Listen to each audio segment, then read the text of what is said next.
We will now apply restraints to the model. These include defining planar restraints on the two symmetry planes, as well as restraining the barrel from moving in the axial direction.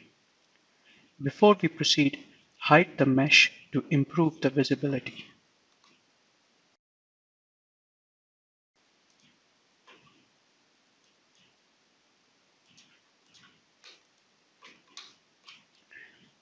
Switch to the first step.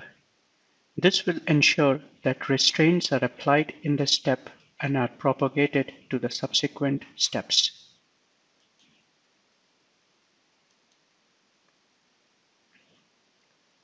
From the Restraints section of the action bar, select Planar Symmetry Tool.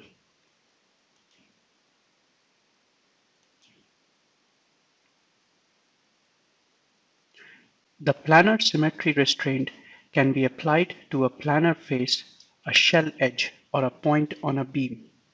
If a face is selected, it will be the plane about which the symmetry is imposed.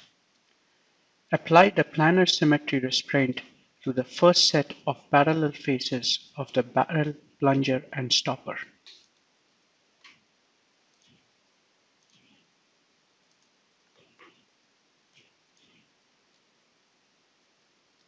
Repeat the previous steps to define a second planar symmetry restraint on the other symmetry plane of the model.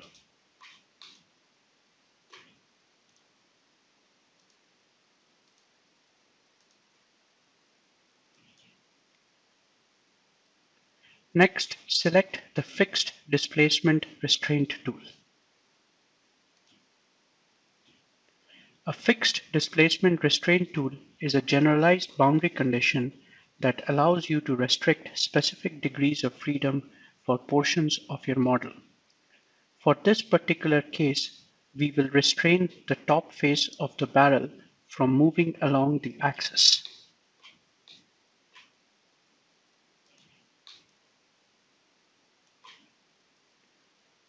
Select the Z direction for the restricted degree of freedom in terms of the global axis system.